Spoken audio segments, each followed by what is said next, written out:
Kirana berdiri di dekat jendela, memandangi hujan, tetesan air mengalir di kaca, menciptakan jejak-jejak tak beraturan seperti bekas air mata. Air matanya sendiri sudah lama mengering selama 6 bulan terakhir. Ia merasa telah menumpahkan semua air mata yang dimilikinya. Masih saja makan? Suara Bima dari lorong terdengar, tajam dan penuh dengan penghinaan yang tak disembunyikan. Kirana tersentak, secara naluriah menutupi mangkuk bubur havermutnya dengan tangan. Itu hanya bubur havermut biasa, tanpa mentega, tanpa gula. Tapi bagi suaminya, bahkan ini pun sudah berlebihan. Aku hanya sarapan, jawabnya pelan, tanpa menoleh. Sarapan, ya? Bima meniru ucapan Kirana saat ia masuk ke dapur. Lihat dirimu. Sudah seperti sapi saja. Aku bahkan jijik menyentuhmu. Kata-kata itu tepat mengenai sasaran. Kirana tahu ia gemuk, setelah melahirkan Dava 5 tahun lalu, berat badannya tak pernah kembali seperti semula. Ia sudah berusaha, ia mencoba diet, pergi ke pusat kebugaran, tetapi stres dan ketegangan keluarga yang terus-menerus hanya memperburuk keadaan. Setiap malam ia berjanji pada dirinya sendiri bahwa mulai hari Senin ia akan memulai hidup baru, tetapi setiap hari Senin hanya datang kekecewaan baru. Aku juga berusaha, bisiknya, merasakan perutnya melilit seperti simpul yang menyakitkan. Berusaha. Bima mendengus sambil menuang kopi. 20 tahun yang lalu saat kita bertemu, kamu luar biasa, semua pria menatapmu. Tapi sekarang aku malu keluar bersamamu. Ini bukan pertama kalinya, Bima mengatakan hal itu. Selama setahun terakhir, kata-kata itu sudah menjadi kebiasaan seperti kopi paginya. Kirana tetap diam, menatap mangkuknya. Dulu ia akan membantah, membela diri, tetapi sekarang ia bahkan tak punya kekuatan lagi untuk itu. Bima menghabiskan kopinya dan melirik jam tangannya. Aku harus pergi, hari ini akan pulang malam, ada rapat lagi? Rapat lagi? Tanya Kirana, meskipun ia sudah tahu jawabannya. Ya, jawab Bima ketus dan pergi. Tanpa ucapan selamat tinggal. Pintu dibanting, dan Kirana sendirian di apartemen yang kosong. Dava sedang pergi berkemas sejak seminggu yang lalu, dan rumah terasa sangat sunyi. Ia perlahan menghabiskan bubur havermutnya, meskipun nafsu makannya sudah hilang. Lalu ia bangkit dan menatap bayangannya di cermin besar di lorong. Wajah bulat, dagu berlipat, pinggul lebar yang terlihat di bawah daster longgarnya. Sejak kapan ia tidak lagi mengenali dirinya sendiri? Sejak kapan ia bukan lagi gadis yang bersinar di lantai dansa dan menarik tatapan kagum? Di atas meja makan, ponsel Bima bergetar. Ia lupa membawanya. Kirana tanpa sadar melirik layar dan melihat pesan dari Rania. Sayang, aku tunggu di rumah malam ini. Kangen banget. Jantungnya terasa jatuh. Tangannya mulai gemetar. Kirana membuka ponsel itu. Ia tahu kata sandinya. Bima tidak pernah merasa perlu untuk menggantinya. Percakapan mereka panjang dan terbuka, penuh dengan kelembutan dan gairah yang telah hilang dari kehidupan Kirana dan Bima selama bertahun-tahun. Rania, 26 tahun, sekretaris di kantornya. Dalam foto, ia kurus, penuh semangat, dengan kaki jenjang, semua yang tidak lagi dimiliki Kirana. Kirana terduduk di kursi, ponsel masih di tangannya. Tidak ada kemarahan, tidak ada keinginan untuk berteriak, hanya kekosongan ruang hampa yang dingin dan menelan segalanya. Ia meletakkan ponsel itu kembali ke tempatnya dan masuk ke kamar tidur. Dari lemari, ia mengeluarkan album foto lama. Ini pernikahan mereka. Ia, dalam gaun kebaya putih, tampak langsing dan bahagia. Ini kelahiran Dava, ini liburan terakhir mereka bersama. 3 tahun yang lalu, kapan semuanya berubah? Kapan ia menjadi tak terlihat bagi suaminya? Malam itu, Bima pulang larut, mendekati tengah malam. Kirana masih terjaga, berbaring dalam gelap menatap langit-langit. Ia mendengar Bima diam-diam melepas pakaian di lorong dan masuk ke kamar mandi.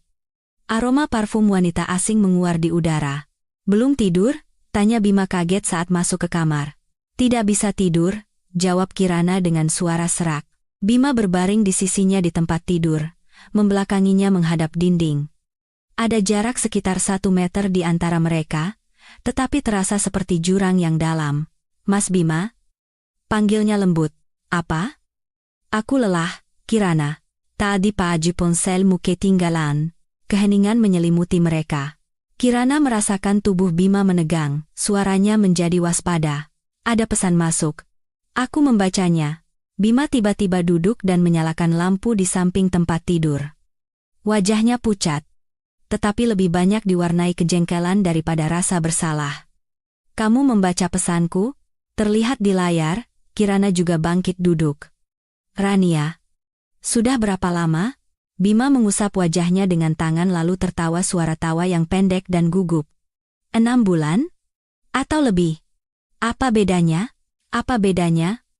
Ulang Kirana, merasakan sesuatu yang ia kira sudah lama mati di dalam dirinya mulai mendidih. Kamu berselingkuh selama 6 bulan? Dan bertanya apa bedanya? Lalu apa yang kamu harapkan? Bima menatapnya dengan mata yang dingin dan marah. Lihat dirimu.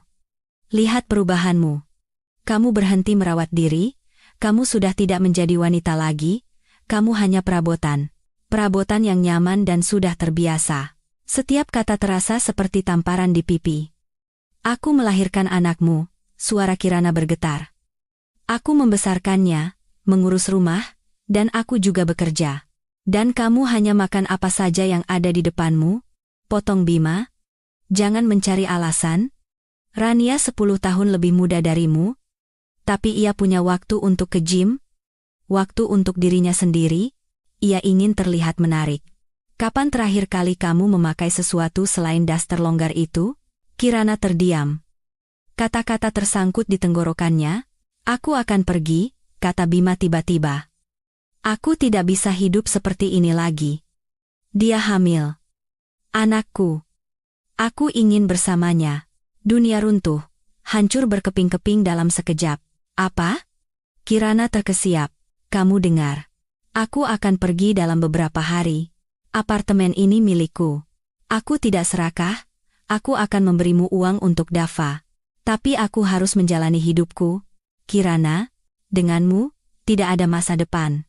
Ia berbaring lagi dan mematikan lampu, seolah-olah ia sedang membicarakan hal sepele, bukan menghancurkan pernikahan selama 20 tahun, seolah-olah ia hanya berbicara tentang cuaca.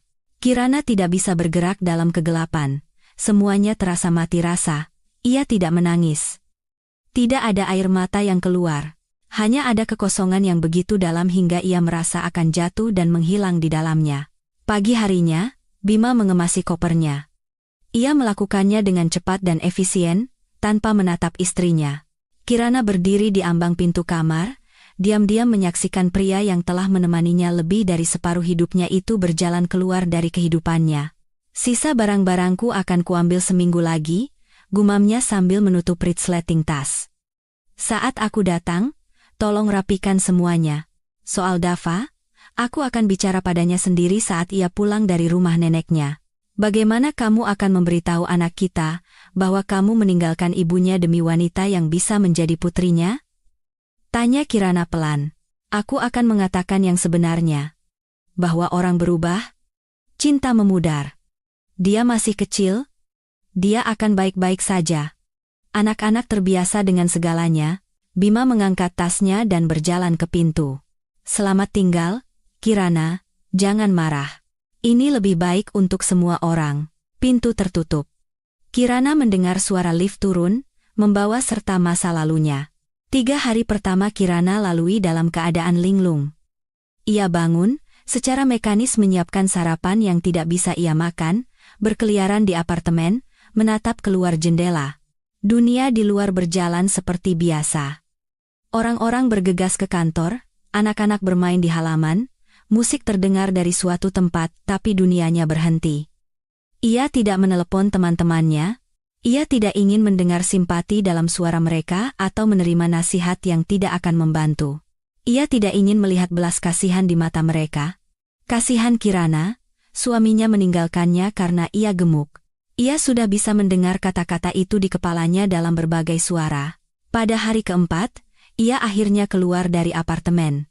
Ia harus membeli bahan makanan, kulkasnya kosong. Kirana mengenakan celana jeans yang nyaris tidak muat, tunik longgar, mengambil dompet, dan melangkah keluar. Supermarket berada 2 blok dari apartemennya. Di jalan, ia bertemu tetangganya, Sari, yang sesekali mengobrol dengannya di lobi gedung. "Mbak Kirana," panggil Sari. "Lama tidak kelihatan. Apa kabar?" "Baik, baik." Kirana memaksakan senyum. "Mas Bima bagaimana?" "Jarang kelihatan akhir-akhir ini. Sedang dinas luar kota." Kirana berbohong, bergegas melewatinya agar tidak memberi kesempatan untuk melanjutkan percakapan. Di supermarket, ia secara mekanis mengisi keranjang belanjanya, beras merah, susu, roti, telur. Saat melewati bagian kue, ia berhenti. Di etalase ada ekler custard favoritnya. Bima selalu berkomentar setiap kali melihatnya di kulkas, "Sudah gemuk begitu, masih makan sampah seperti itu?" Kirana mengambil sekotak berisi 6 ekler dan memasukkannya ke dalam keranjang. Kemudian ia mengambil sebungkus keripik kentang dan sebatang coklat hitam yang ia sukai saat kuliah. Setibanya di rumah, ia duduk di meja makan dan melahap 3 ekler berturut-turut, lalu 2 lagi. Krim manis yang meleleh di mulutnya meredakan rasa sakitnya selama beberapa menit, tetapi kemudian rasa sakit itu kembali seperti gelombang yang lebih kuat, bersamaan dengan rasa jijik pada diri sendiri. Inilah sebabnya dia pergi. "Karena kamu bahkan tidak bisa mengendalikan dirimu sendiri?" Kirana melihat kotak kosong itu, dan akhirnya menangis. Isak tangis yang dalam dan pilu, pertama kalinya sejak ia masih kecil. Air mata mengalir di wajahnya, jatuh ke meja, ke tangannya. Ia menangis untuk tahun-tahun yang hilang, untuk harapan yang tak tercapai, dan untuk kenyataan bahwa sekarang tidak ada lagi yang akan memeluknya dan mengatakan bahwa ia mencintainya. Telepon berdering. Kirana menyeka wajahnya dan melihat layar. Ibu Bima, Bu Ratna. Ibu mertuanya tidak pernah terlalu menyukainya. Percaya bahwa putranya pantas mendapatkan pasangan yang lebih baik. "Halo," Kirana mengangkat telepon. "Kirana, ini ibu," suara ibu mertuanya dingin. "Ibu sudah dengar semuanya dari Bima. Biar Dava sama ibu selama musim panas ini.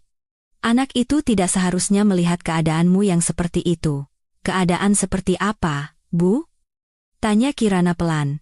"Bima bilang kamu hancur total, depresi. Anak-anak tidak butuh itu. Begitu Dava pulang dari rumah Dina, ibu akan langsung menjemputnya. Selesaikan masalah kalian sendiri, jangan libatkan anak itu. Ibu tidak punya hak." "Aku punya hak untuk mengurus cucuku," potong Bu Ratna. "Bima harus memulai hidup baru. Dan kamu, salahkan dirimu sendiri. Kirana, seharusnya kamu menjaga dirimu lebih baik." Telepon ditutup. Ibu mertuanya telah memutus panggilannya.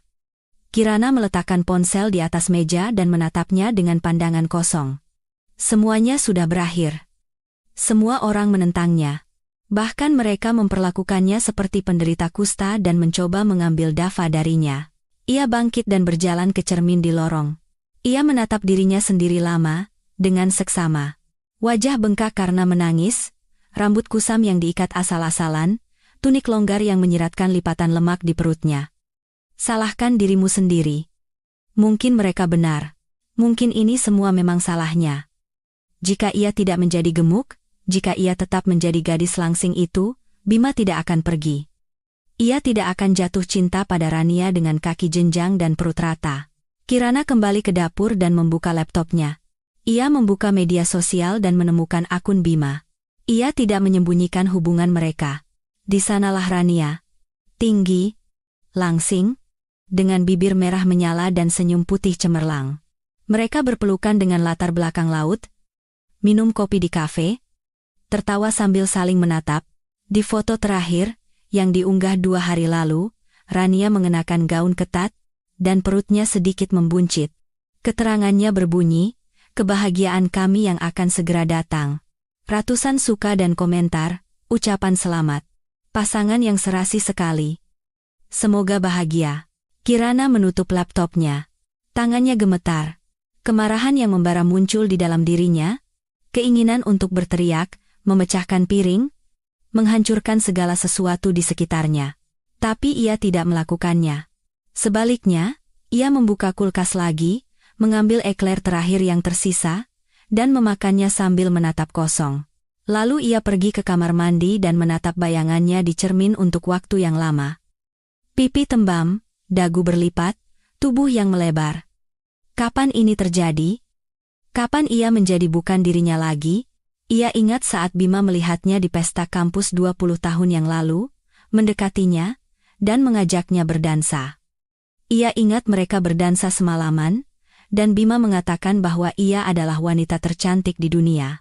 Ia ingat Bima melamarnya di atap asrama, di bawah bintang-bintang, berjanji akan mencintainya selamanya, dalam suka dan duka. Ia ingat saat proses persalinan yang panjang dan sulit, Bima memegang tangannya dan mengatakan bahwa ia adalah wanita terkuat yang pernah ia kenal.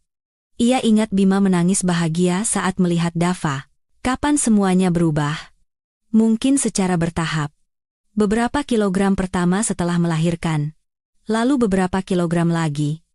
Kurang tidur, stres, kelelahan yang tak ada habisnya, rutinitas harian yang menyedotnya seperti rawa, pekerjaan, rumah, anak. Tidak ada waktu untuk memikirkan diri sendiri, dan ketika ada waktu, Kirana hanya ambruk karena kelelahan. Bima juga berubah. Ia bekerja lebih banyak, pulang lebih larut, lebih jarang memeluk, lebih jarang mencium, dan lebih sering mengkritik. Awalnya dengan lembut, dengan humor, "Sayang, kamu perlu ke gym deh." Gaun itu sepertinya tidak akan muat lagi, lalu lebih kasar, "Kurangi berat badanmu." Dan kemudian dengan penghinaan, menjijikkan. Dan ia mempercayai kata-katanya. Ia percaya bahwa ia salah, bahwa ia tidak cukup berusaha, bahwa ia adalah istri yang buruk. Kirana kembali ke dapur dan duduk di meja. Ia mengambil buku catatan dan pulpen. Ia mulai menulis daftar. Rencana ke depan. 1. Perceraian. 2. Tunjangan anak. 3. Pekerjaan. 4. Dava. 5. Aku. Ia menatap butir terakhir untuk waktu yang lama. Aku. Siapa dia sekarang? Seorang istri yang dicampakkan demi wanita yang lebih muda? Seorang ibu tunggal? Seorang wanita gemuk yang gagal? Tidak, itu bukan dirinya sepenuhnya. Dulu ia berbeda. Dulu ia punya mimpi, rencana, tujuan. Apa yang terjadi pada gadis yang ingin membuka studio desain interiornya sendiri, yang membuat sketsa ide-ide dan memimpikan proyek-proyek besar?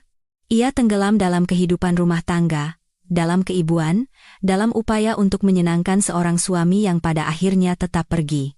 Kirana tiba-tiba bangkit, masuk ke kamar tidur, dan membuka lemari Bima, setelan jas, kemeja, dasi semuanya tergantung rapi, disetrika.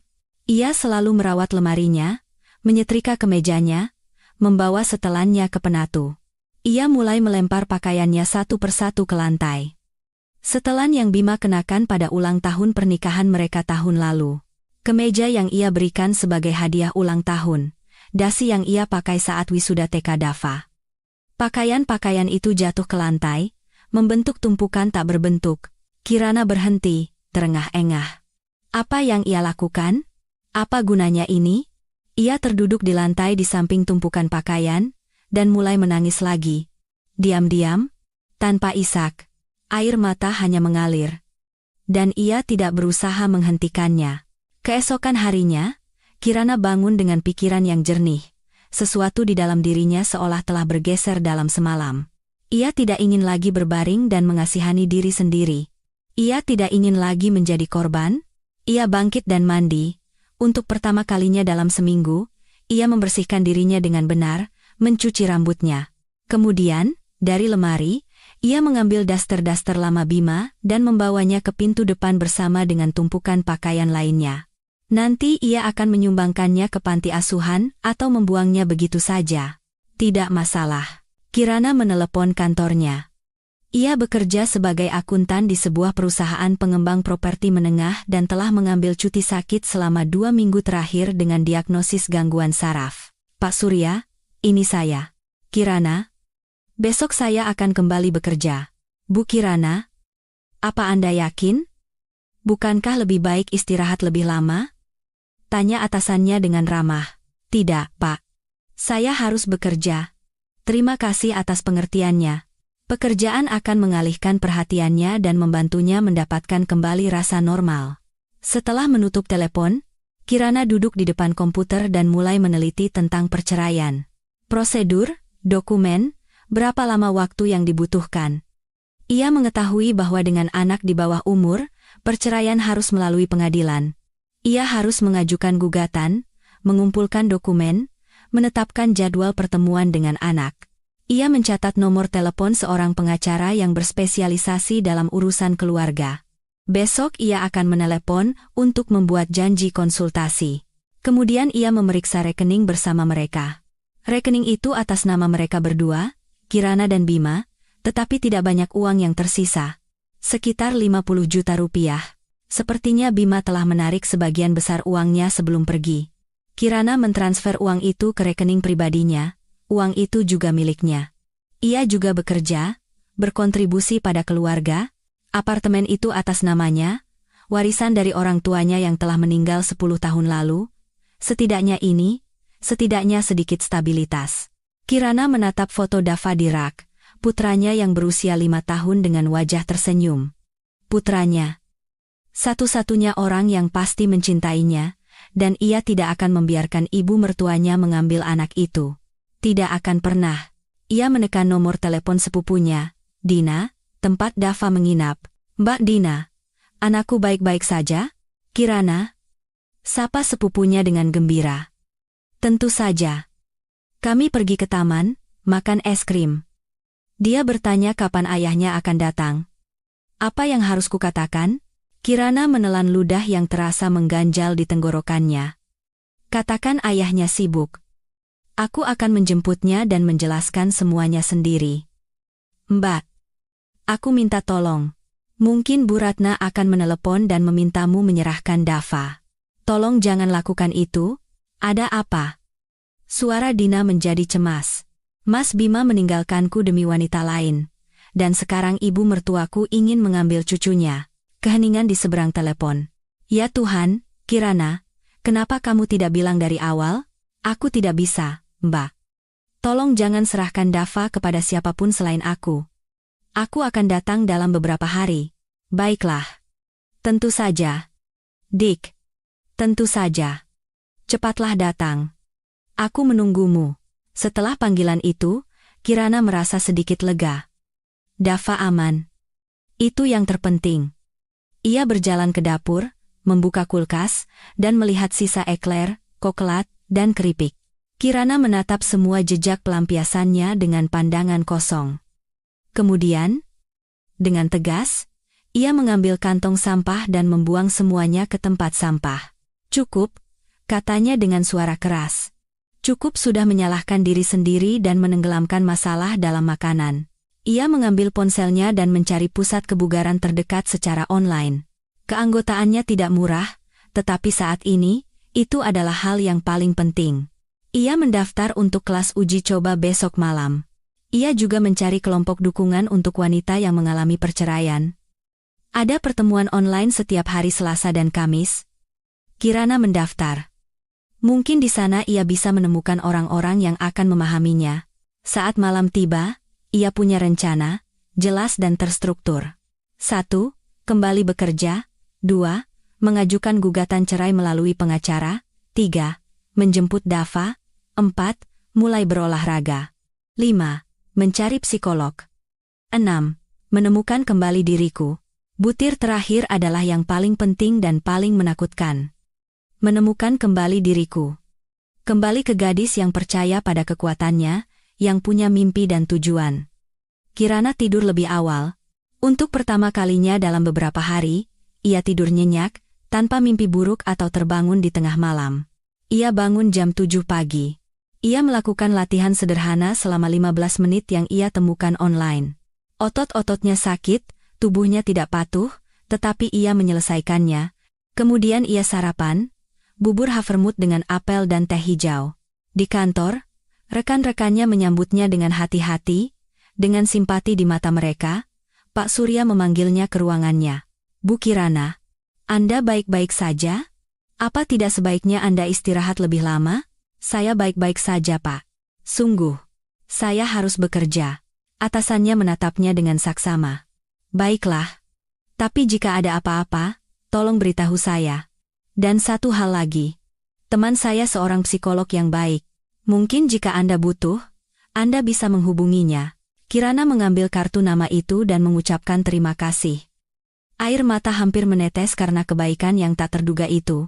Tetapi ia menahannya, pekerjaan mengalihkan perhatiannya. Angka, laporan, transaksi tugas-tugas rutin yang tidak membutuhkan emosi. Itu menenangkan dan terasa akrab. Malam itu, Kirana pergi ke pusat kebugaran. Kelas uji coba adalah kelas kelompok, campuran aerobik dan peregangan. Ia berdiri di belakang ruangan dengan celana training longgar dan kaos, merasa minder. Di sekelilingnya, semua wanita langsing dengan legging berwarna cerah, bergerak dengan percaya diri. Jangan malu. Senyum seorang instruktur, seorang wanita berusia 30-an dengan rambut pendek. Bergeraklah sesuai kecepatan Anda sendiri. Yang penting adalah memulai, dan Kirana memulai. Itu sulit. Setelah 10 menit, ia terengah-engah. Wajahnya memerah, kaosnya basah oleh keringat dan menempel di tubuhnya. Tapi ia terus bergerak. Ketika ia benar-benar tidak bisa mengikuti, ia memperlambat kecepatan, tetapi tidak berhenti.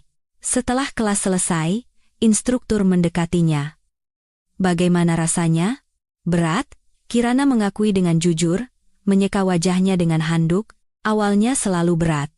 Tapi Anda tidak menyerah, dan itu sudah hebat. Datanglah lagi. Saya jamin, dalam sebulan akan jauh lebih mudah. Setibanya di rumah, Kirana mandi dan langsung tidur. Seluruh tubuhnya sakit, tetapi itu adalah rasa sakit yang menyenangkan. Rasa sakit karena usaha, bukan penderitaan jiwa. Ia mengambil ponselnya dan melihat pesan dari Bima. Jumat aku akan mengambil barang-barangku. Sekitar jam 6 sore. Singkat dan formal, seolah-olah mereka bukan orang yang telah hidup bersama selama 20 tahun, melainkan hanya tetangga. Kirana meletakkan ponselnya dan menatap langit-langit. Jumat? Besok lusa? Ia punya waktu 2 hari untuk bersiap. Kamis berlalu dengan cepat. Kirana membuat janji konsultasi dengan pengacara, Pak Gunawan, untuk hari Sabtu. Ia membeli sepatu kets baru untuk berolahraga. Ia merapikan apartemen, secara sistematis menyingkirkan jejak keberadaan Bima, foto-foto dalam bingkai, cangkir kopi favoritnya, kacamata cadangan yang ia tinggalkan di nakas. Ia memasukkan semuanya ke dalam kardus dan meletakkannya di dekat pintu, agar Bima mengambilnya dan tidak pernah kembali lagi. Malam itu, ia bergabung dengan pertemuan kelompok dukungan online pertamanya. Kirana menyalakan komputer dan masuk ke konferensi video. Di layar muncul 7 wanita dari berbagai usia, semuanya dengan ekspresi yang mirip lelah, terluka, tetapi dengan sesuatu yang lain, mungkin harapan. Selamat malam, sapa seorang fasilitator, seorang wanita berusia 50-an dengan suara lembut. Kita punya anggota baru hari ini. Jika Anda siap, silakan perkenalkan diri. Kirana menarik napas dalam-dalam. Nama saya Kirana. Seminggu yang lalu, suami saya meninggalkan saya demi wanita lain. Wanita itu sedang hamil. Kata-kata itu keluar dengan susah payah, tetapi ia melanjutkan. Dia bilang itu salah saya, bahwa saya gemuk dan menjijikan. Dan saya, hampir percaya bahwa itu benar. Hampir? Tanya fasilitator. Ya. Hampir? Kirana membenarkan. Tapi sekarang saya mencoba untuk menemukan diri saya kembali. Saya tidak tahu apakah saya bisa, tapi saya sedang berusaha. Wanita-wanita lain mengangguk mengerti. Salah satu dari mereka, seorang wanita berambut merah berusia 30-an, angkat bicara. Saya punya cerita yang mirip. Mantan suami saya meninggalkan saya karena saya tidak bisa punya anak. Dia bilang saya cacat. Selama 2 tahun saya percaya ada yang salah dengan saya. Lalu saya sadar, masalahnya bukan pada saya, tetapi pada orang yang menghina orang yang dicintainya. Pertemuan berlangsung selama 1 jam. Kirana lebih banyak mendengarkan cerita wanita lain, rasa sakit mereka, perjuangan mereka, dan kemenangan-kemenangan kecil mereka. Untuk pertama kalinya setelah sekian lama, ia merasa tidak sendirian, ia merasa penderitaannya dipahami, bahwa ia tidak gila dan tidak bersalah. Ketika pertemuan berakhir, Kirana merasa hatinya sedikit lebih ringan. Hanya sedikit, tetapi lebih ringan. Jumat dimulai dengan kelas baru di pusat kebugaran. Kali ini ia memilih yoga pemula yang lebih mudah. Seorang instruktur yang lebih tua dengan rambut beruban dan suara yang tenang membantunya melakukan pose dengan benar, memberinya semangat. Jangan bandingkan dirimu dengan orang lain, bandingkan hanya dengan dirimu yang kemarin. Kamu sudah lebih baik dari kemarin. Karena kamu ada di sini. Setelah kelas, Kirana pergi ke kafe di seberang pusat kebugaran dan memesan salad sayuran dan teh hijau. Di meja sebelah, duduk sekelompok wanita muda. Mereka tertawa, membicarakan sesuatu, salah satu dari mereka mengatakan sesuatu, dan semua orang tertawa terbahak-bahak.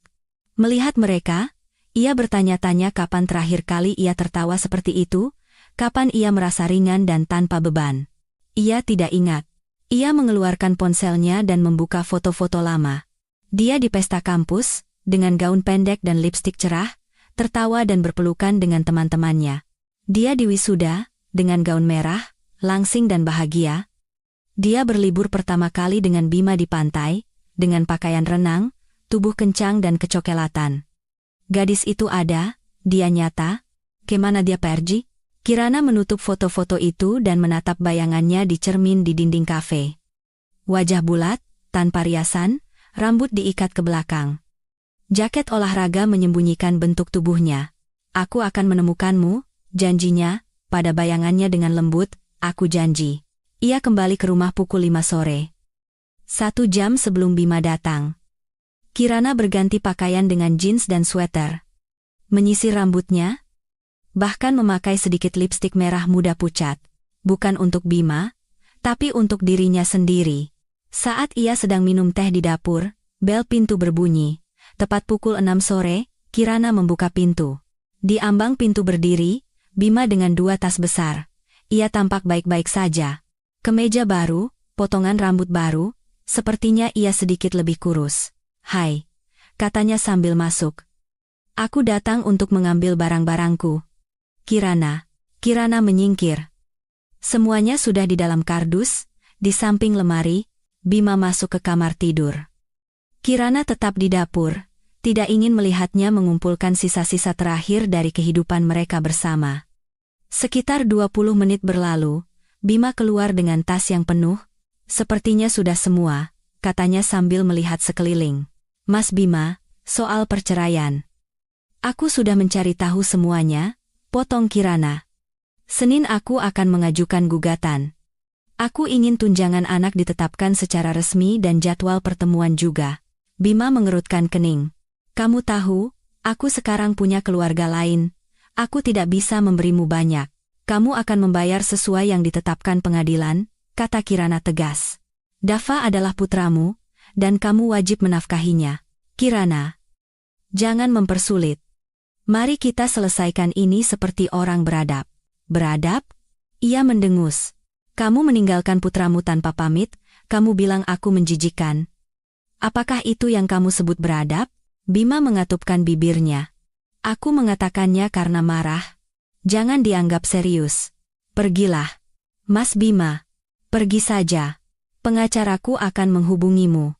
Ia berdiri sejenak, seolah ingin mengatakan sesuatu, tetapi kemudian berubah pikiran.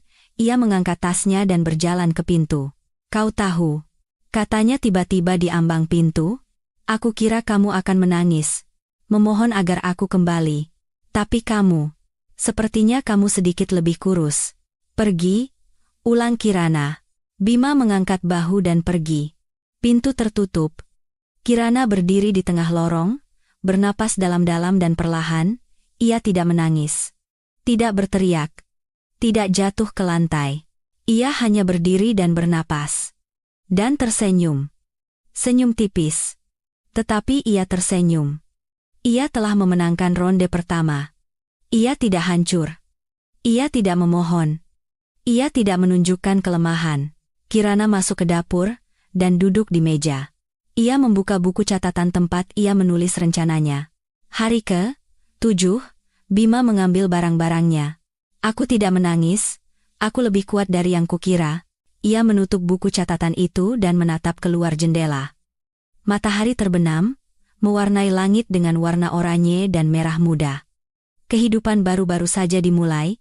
Sabtu dimulai dengan kunjungan ke kantor pengacara. Kirana bangun pagi dengan pikiran jernih dan tekad yang kuat. Ia mengenakan gaun biru tua yang tidak pernah ia pakai selama 2 tahun. Agak sempit, tetapi resletingnya bisa ditutup. Ia menata rambutnya, merias wajah, dan saat menatap dirinya di cermin, ia melihat perubahan. Kecil, hampir tak terlihat, tetapi perubahan itu ada. Pak Gunawan, seorang pria berusia 50-an dengan rambut beruban di pelipis dan tatapan yang cermat, menyambutnya di kantornya yang bergengsi. "Ceritakan semuanya," katanya sambil membuka buku catatannya. Kirana menceritakan semuanya. Perselingkuhan, penghinaan, kekasih yang hamil, keinginan ibu mertua untuk mengambil anaknya. Ia menceritakannya dengan tenang, tanpa air mata, hanya menyatakan fakta.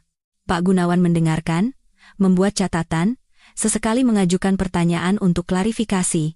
"Baiklah," katanya setelah Kirana selesai. "Situasinya tidak menyenangkan, tetapi bisa diselesaikan. Apartemen atas nama Anda itu keuntungan. Anak di bawah umur pengadilan hampir selalu memberikan hak asuh kepada ibu, kecuali ada keadaan luar biasa. Tunjangan anak 25% dari penghasilan ayah untuk satu anak, hak bertemu kita akan menjadwalkannya sesuai keinginan Anda. Bagaimana jika ibu mertua saya mengajukan gugatan hak asuh?" tanya Kirana. "Tanpa dasar, ia tidak akan berhasil. Anda punya pekerjaan, tempat tinggal, dan Anda tidak pernah dicabut hak asuhnya. Nenek bisa mengajukan gugatan, tetapi kemungkinannya kecil. Jangan khawatir." Kirana merasakan gelombang kelegaan. Untuk pertama kalinya setelah sekian lama, ia merasa berdiri di tanah yang kokoh. "Saya akan menyiapkan dokumennya," lanjut Pak Gunawan. "Anda perlu menyiapkan surat nikah, akta kelahiran Dava, dan sertifikat apartemen. Minggu depan kita akan mengajukan gugatan ke pengadilan." "Terima kasih," Kirana berdiri. "Terima kasih banyak." Saat keluar dari kantor, ia merasa seperti seorang pejuang sebelum pertempuran. Takut, tetapi bertekad untuk berjuang untuk dirinya sendiri, untuk Dava, untuk haknya atas kehidupan yang bermartabat. Setelah bertemu pengacara, Kirana mengemudi ke rumah sepupunya untuk menjemput putranya. Dina tinggal di sebuah rumah kecil di pinggir kota dengan taman. Saat Kirana masuk ke halaman, Dava sedang tertawa, mengejar bola bersama sepupu-sepupunya. Wajahnya memerah karena panas dan kebahagiaan. "Ibu!" Dava berlari ke arahnya dan memeluk kakinya.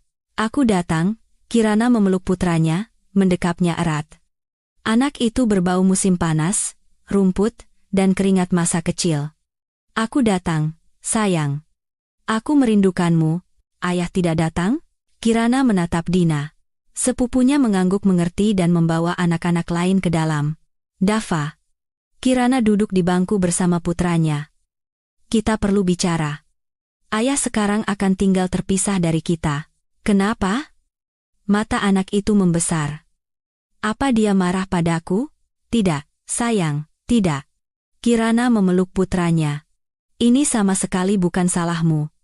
Terkadang hal itu terjadi pada orang dewasa. Terkadang orang tidak bisa hidup bersama lagi. Tapi ayah mencintaimu dan akan tetap menemuimu." "Dan ibu? Apa ibu masih mencintai ayah?" Suara Dava bergetar.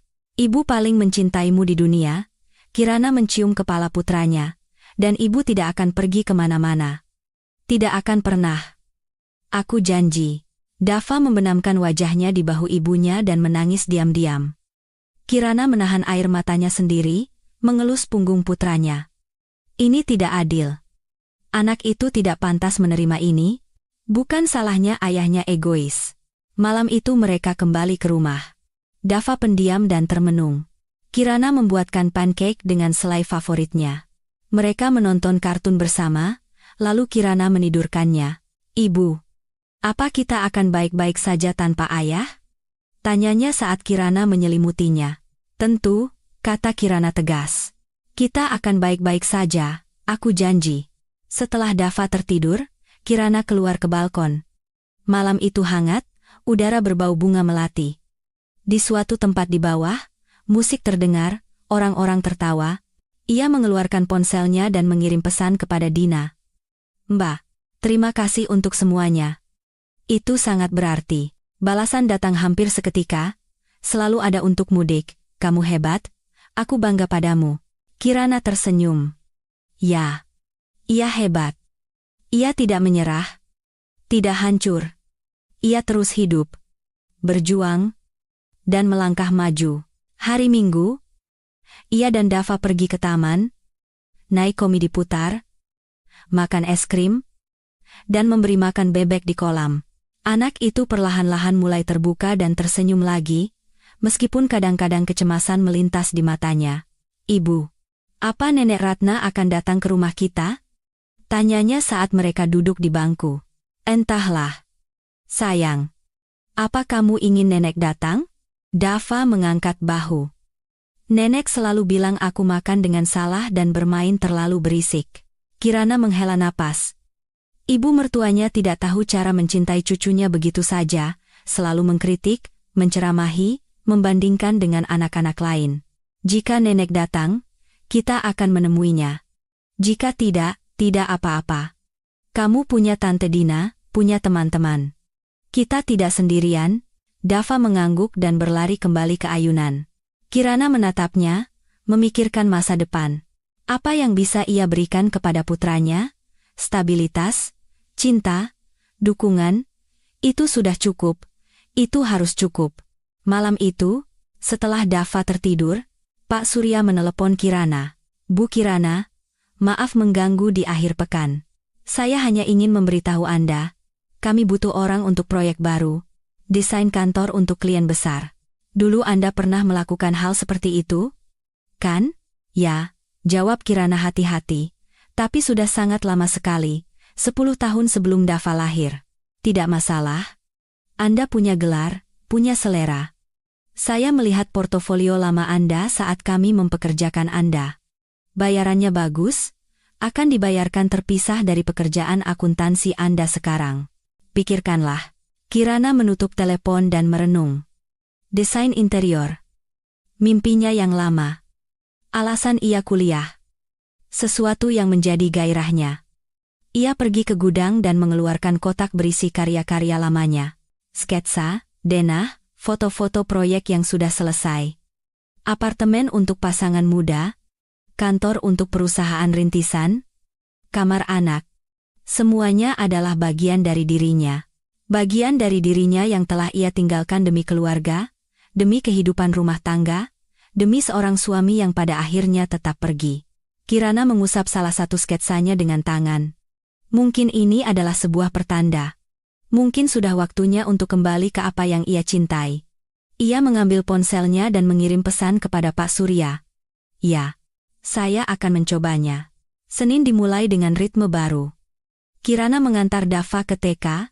Anak itu masih cemas karena ketidakhadiran ayahnya dan pergi dengan enggan, tetapi Kirana mencoba bertindak ceria dan energik agar tidak menunjukkan kekhawatirannya.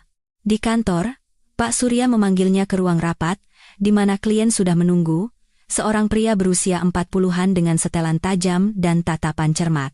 Bu Kirana, ini Pak Aditama. Beliau membuka kantor baru untuk perusahaannya dan sedang mencari seorang desainer. Senang bertemu dengan Anda, Pak. Kirana mengulurkan tangan. Saya sudah banyak mendengar tentang Anda dari Pak Surya. Pak Aditama menjabat tangannya. Kirana gugup. Sudah begitu lama sejak proyek terakhirnya. Boleh saya lihat portofolio Anda? Pinta Pak Aditama. Kirana mengeluarkan tablet berisi foto-foto karya lamanya. Pak Aditama memeriksanya dengan teliti, sesekali mengangguk, sesekali berkomentar. Bagus. Katanya akhirnya. Saya suka gaya Anda. Minimalis. Tetapi berkarakter. Kantornya sekitar 200 meter persegi. Butuh area resepsionis, 3 kantor pribadi, ruang rapat, dan area istirahat untuk karyawan. Anggaran akan kita bicarakan nanti. Kapan Anda bisa mulai? Saya perlu beberapa hari untuk melihat ruangannya, melakukan pengukuran, dan menyiapkan sketsa awal. Kata Kirana, mencoba terdengar percaya diri. Bagus sekali. Ini alamatnya. Datanglah kapan saja, saya sudah menitipkan kunci di pos keamanan. Saya tunggu ide-ide Anda seminggu lagi. Setelah Pak Aditama pergi, Kirana duduk di meja, tidak percaya dengan apa yang baru saja terjadi. Proyek. Proyek sungguhan. Sesuatu yang telah ia impikan selama bertahun-tahun. Anda bisa melakukannya? Tanya Pak Surya. Bisa? Jawab Kirana tegas. Tentu saja.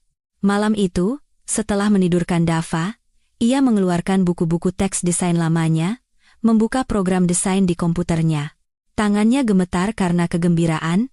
Ini adalah sebuah kesempatan untuk menemukan kembali dirinya. Kesempatan untuk membuktikan bahwa ia bukan hanya seorang istri yang dicampakkan, tetapi seorang profesional berbakat, seorang individu.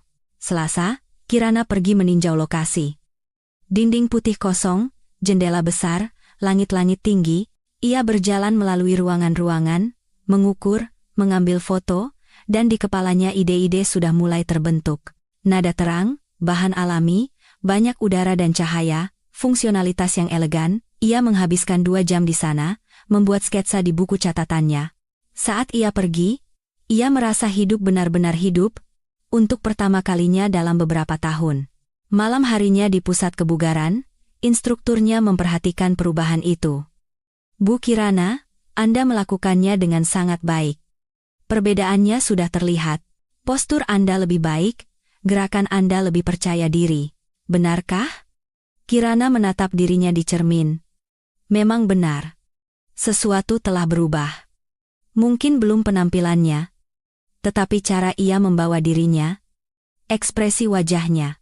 Tentu saja, teruslah bekerja keras. Dalam beberapa minggu, tidak ada yang bisa menghentikan Anda. Setibanya di rumah, Kirana menimbang badan, turun 3 kilogram dalam 2 minggu, bukan perubahan besar, tetapi ini adalah awal. Rabu, Bu Ratna menelepon. Suaranya masih dingin. Kirana, Ibu mau bertemu cucu Ibu. Sabtu Ibu akan datang. Ya, jawab Kirana tenang. Datanglah jam 3. Dan aku ingin bicara 4 mata denganmu. Tentang apa? Nanti kau akan tahu. Kirana menutup telepon dengan berat hati. Apalagi yang direncanakan ibu mertuanya. Tapi ia tidak akan gentar. Tidak sekarang. Ketika ia baru saja mulai mendapatkan kembali hidupnya. Kamis dan Jumat berlalu dengan sibuk mengerjakan proyek. Kirana bekerja sampai larut malam setelah Dava tidur, membuat sketsa, memilih bahan, menyusun anggaran. Ia lupa waktu, lupa makan, benar-benar tenggelam dalam proses kreatif. Pada hari Sabtu, versi pertama proyeknya selesai. Ia melihat hasilnya dan tersenyum. Ini bagus, mungkin sangat bagus. Sabtu, tepat pukul 3, bel pintu berbunyi. Di ambang pintu berdiri, Bu Ratna dengan tas hadiah untuk Dava. Aku datang. Katanya ketus sambil masuk. Silakan masuk, Bu. Kirana menyingkir. Nenek. Dava berlari keluar dari kamarnya dan memeluk kaki Bu Ratna. Oh, cucuku. Ibu mertuanya mengelus kepala anak itu. Nenek bawakan mainan.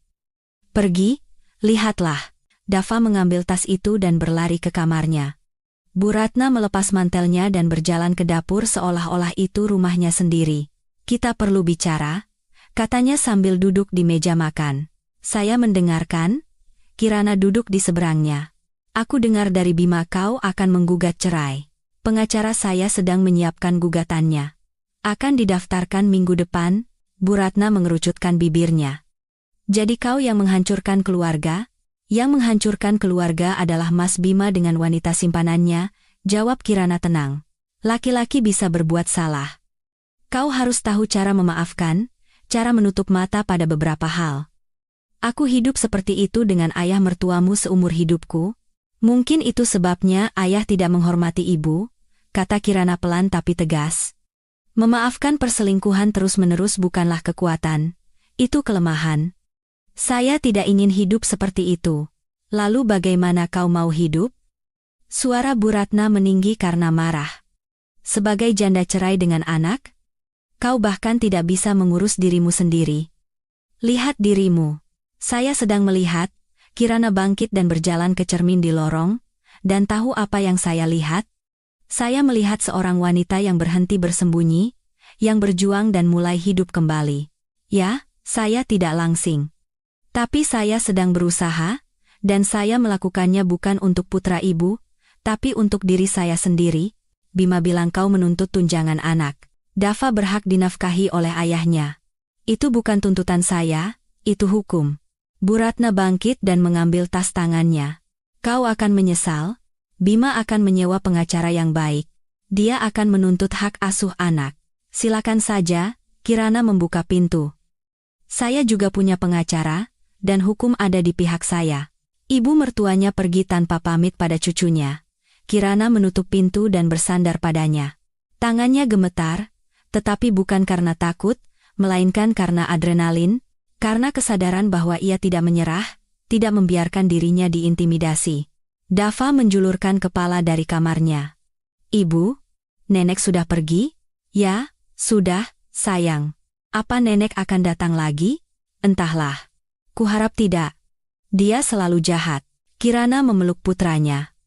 Mungkin, pikirnya, ibu mertuanya hanya tidak tahu cara lain untuk menunjukkan cinta. Tapi di dalam hati, ia berpikir mungkin memang lebih baik jika Bu Ratna tidak pernah muncul lagi dalam hidup mereka. Senin, Kirana bertemu dengan Pak Aditama dan menunjukkan sketsa pertama proyeknya. Sepanjang perjalanan ke kantornya, ia merasa cemas. Memeriksa file di tabletnya untuk ke-100 kalinya, merapikan rambutnya di depan pintu masuk. Pak Aditama memeriksa setiap sketsa dengan teliti, memperbesar gambar, memperhatikan detail. Kirana duduk di seberangnya, tangan terkepal di pangkuannya, menunggu. Luar biasa, katanya akhirnya sambil meletakkan tablet. Tepat seperti yang saya inginkan. Modern tapi tidak dingin. Fungsional tapi berjiwa. Kapan rendering penuhnya bisa selesai? Akhir minggu ini, jawab Kirana, bersorak dalam hati. Berhasil. Dia menyukainya. Sempurna. Dan mari kita bicarakan kontrak. Pak Surya sudah mengirimkan penawaran Anda, saya setuju. Bahkan ada bonus jika selesai tepat waktu. Saat keluar dari kantor, Kirana hampir tidak bisa menahan senyumnya. Ini adalah kemenangan. Kemenangan kecil, tetapi nyata. Ia merasa seperti seorang profesional lagi, seseorang yang dibutuhkan, bukan hanya seorang istri malang yang dicampakkan. Dalam perjalanan pulang, Pak Gunawan menelepon. Bu Kirana, ada kabar. Pak Bima telah menyewa pengacara. Pengacara yang tangguh. Mereka akan mencoba untuk mengurangi jumlah tunjangan anak dan menantang hak Anda atas properti bersama. Tapi apartemen ini milik saya, protes Kirana. Saya tahu. Tapi mereka bisa menuntut kompensasi untuk renovasi yang dilakukan selama pernikahan atau investasi di apartemen. Jangan khawatir. Kita siap. Kita punya semua dokumen yang membuktikan bahwa apartemen itu milik Anda sebelum menikah. Hanya saja, bersiaplah untuk proses yang mungkin panjang. Baik? Kirana menghela napas. Terima kasih sudah memberitahu saya. Malam itu, saat menidurkan Dava, anak itu tiba-tiba bertanya, Ibu, apa ayah mencintaiku? Kirana duduk di tepi tempat tidur dan mengelus kepala putranya. Tentu saja, sayang. Lalu kenapa ayah tidak datang? Kenapa tidak menelepon? Jantung Kirana mencelos. Bima tidak pernah menelepon putranya sekalipun, tidak bertanya bagaimana kabarnya, tidak menawarkan untuk bertemu. Ayah sedang sangat sibuk sekarang. Tapi dia pasti akan menelepon. Kalau tidak menelepon, kalau begitu kamu punya ibu. Dan ibu akan mencintaimu untuk kami berdua. Oke? Dava mengangguk dan memeluknya. Ibu yang terbaik di dunia. Kirana keluar dari kamar, menahan air mata. Bagaimana Bima bisa begitu? Bagaimana ia bisa begitu saja melupakan anaknya sendiri? Ia menekan nomor telepon Bima. Nada sambung panjang, lalu Bima menolaknya. Ia mengirim pesan. Dava menunggu teleponmu. Bisakah kamu setidaknya menelepon putramu? Balasan datang setengah jam kemudian, tidak sekarang. Nanti. Kirana melempar ponselnya ke sofa. Nanti? Kapan itu nanti? Ketika anak itu sudah benar-benar berhenti berharap, keesokan harinya di kantor, Pak Surya memanggilnya. Bu Kirana, silakan duduk, ada yang ingin saya bicarakan. Kirana tegang. Nada suaranya serius. Pak Aditama sangat puas dengan pekerjaan Anda. Dia ingin terus bekerja dengan Anda. Beliau punya beberapa properti lain. Jadi, saya berpikir, bagaimana jika Anda beralih posisi menjadi desainer internal kami? Gajinya akan lebih tinggi. Ditambah insentif per proyek. Kirana mengerjapkan mata, tidak percaya dengan apa yang didengarnya. Tapi saya seorang akuntan. Dulu Anda seorang akuntan, Pak Surya tersenyum. Dan sekarang Anda bisa menjadi orang yang Anda impikan. Saya melihat betapa bersemangatnya Anda dalam pekerjaan ini. Ini adalah panggilan Anda. Pikirkanlah. Kirana keluar dari ruangan itu dengan perasaan syok. Desainer internal. Mimpinya. Sesuatu yang ia dambakan 20 tahun yang lalu saat baru lulus kuliah. Malam itu di gym, ia berlari di atas treadmill, memikirkan tawaran itu. Bisakah ia melakukannya? Meninggalkan stabilitas akuntansi dan terjun ke dalam ketidakpastian pekerjaan kreatif? Itu menakutkan. Tapi bukankah ia pantas untuk mencoba? Bukankah sudah waktunya untuk berhenti hidup dalam ketakutan? Setelah berolahraga, instruktur, yang bernama Irene, mendekatinya. Bu Kirana, Anda telah banyak berubah dalam 3 minggu ini. Tidak hanya secara fisik, Anda lebih percaya diri, lebih kuat. Terima kasih, Kirana menyeka keringat di dahinya. Saya juga merasakannya. Di klub kami ada kelompok dukungan untuk wanita yang sedang melalui masa sulit. Kami bertemu seminggu sekali, berbagi pengalaman, saling mendukung. Apakah Anda ingin bergabung? Kirana berpikir. Kelompok dukungan lain. Tapi kenapa tidak? Mungkin di sana ia bisa menemukan teman-teman baru, orang-orang yang akan memahaminya. Ya, saya mau. Terima kasih. Rabu malam adalah pertemuan pertama di klub. Di sebuah ruangan kecil, 5 wanita dari berbagai usia duduk, minum teh dan berbagi cerita. 1. Seperti Kirana, sedang melalui perceraian, yang lain kehilangan pekerjaan dan berjuang melawan depresi. Yang ketiga sedang dalam masa pemulihan dari penyakit. Rasa sakit mereka berbeda, tetapi mereka semua disatukan oleh satu keinginan untuk terus hidup, untuk tidak menyerah.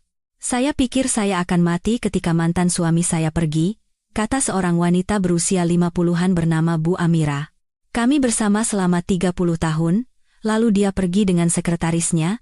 Selama sebulan saya tidak keluar dari tempat tidur. Lalu saya sadar, saya bisa terus berbaring atau saya bisa mulai hidup.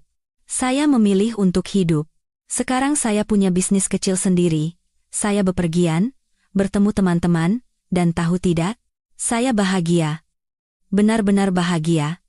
Mungkin untuk pertama kalinya dalam hidup saya, Kirana mendengarkan dan menyadari, ia berada di jalan yang benar. Rasa sakitnya tidak akan hilang begitu saja, tetapi hidup terus berjalan, dan ia berhak untuk menjalaninya. Kamis, Kirana mengambil keputusan. Ia mengirim pesan kepada Pak Surya. Saya setuju. Saya ingin menjadi desainer internal.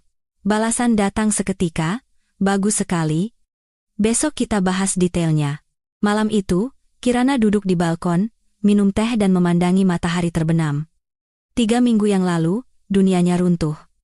Ia pikir itu adalah akhir, ternyata itu adalah awal. Awal dari kehidupan baru yang ia ciptakan untuk dirinya sendiri. Ponselnya bergetar. Pesan dari nomor tak dikenal, selamat malam. Saya pengacara Pak Bima. Klien saya ingin membahas syarat-syarat perceraian di luar pengadilan. Apakah Anda bersedia bertemu? Kirana membaca pesan itu beberapa kali. Bima takut pengadilan. Ia memutuskan untuk bernegosiasi. Menarik. Ia menekan nomor telepon Pak Gunawan. Saya dapat pesan dari pengacara Mas Bima. Dia menawarkan pertemuan. Bagus, jawab pengacara itu. Itu prosedur standar. Saya akan menemani Anda dalam pertemuan itu. Jangan khawatir. Kami tidak akan membiarkan mereka memanfaatkan Anda.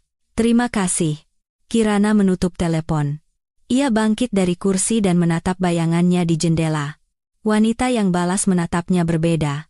Bukan wanita yang sama yang berdiri di dekat jendela dan menangis 3 minggu yang lalu. Wanita ini lebih kuat, lebih percaya diri, lebih hidup. Aku bisa melakukannya, katanya pada bayangannya. Aku pasti bisa. Pertemuan dengan pengacara Bima dijadwalkan pada hari Jumat di kantor Pak Gunawan. Kirana mempersiapkannya seolah-olah akan menghadapi ujian. Ia membaca kembali dokumen-dokumen, melatih jawaban untuk pertanyaan-pertanyaan yang mungkin diajukan, memilih pakaian. Ia memilih setelan celana abu-abu berstruktur yang ia beli sebelum Dava lahir dan sekarang hampir pas, turun 6 kilogram dalam 3 minggu. Perubahannya terlihat, ia tiba di kantor 10 menit lebih awal.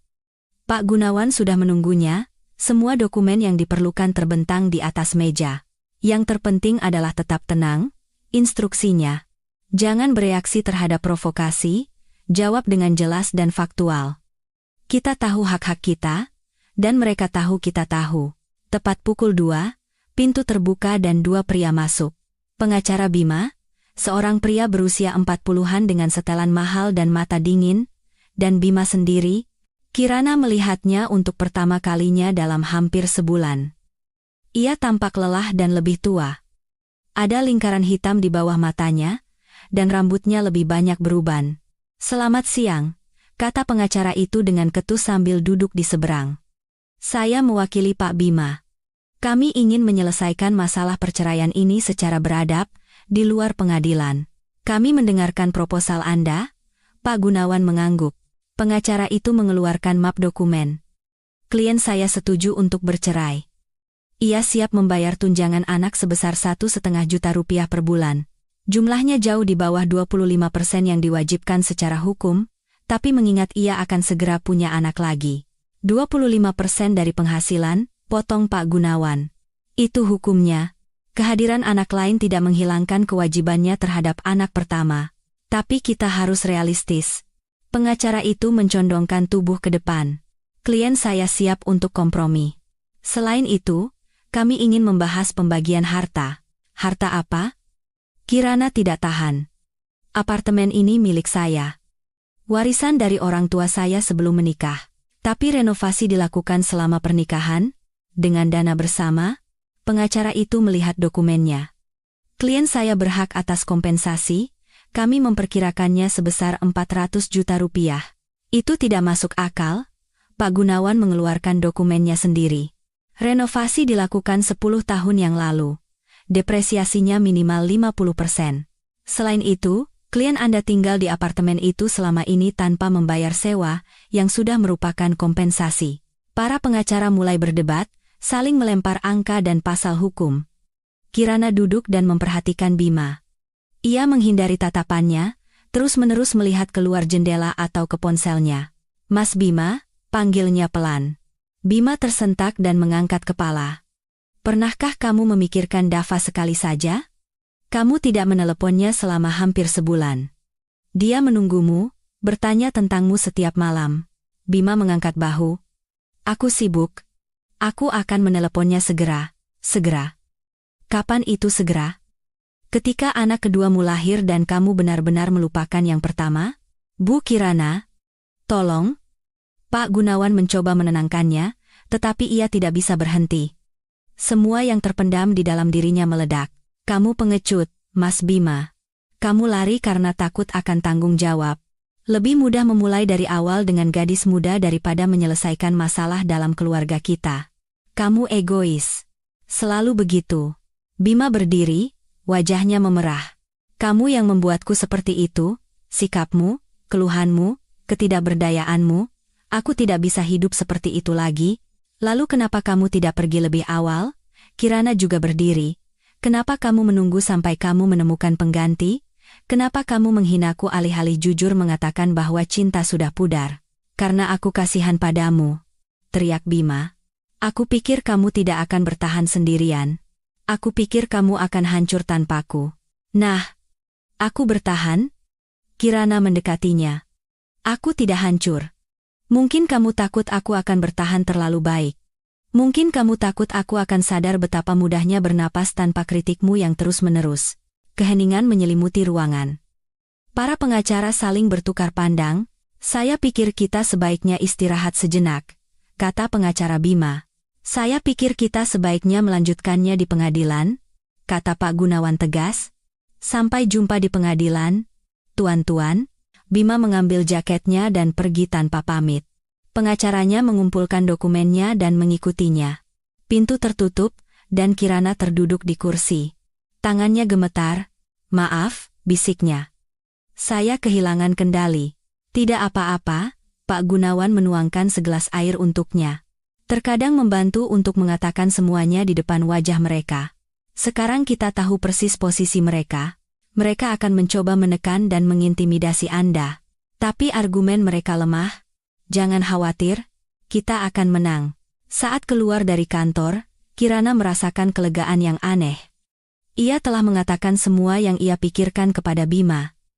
Ia tidak diam, tidak menahan diri, tidak menelan penghinaan. Ia angkat bicara, dan itu terasa benar. Dalam perjalanan pulang, Dina menelepon. Kirana, bagaimana pertemuannya? Baik. Mereka mencoba bernegosiasi, tapi kita tidak menyerah. Itu baru adikku. Dengar? Hari Minggu ada waktu? Ada seseorang yang ingin kuperkenalkan. Siapa? Kirana tegang. Teman kantorku, Rama.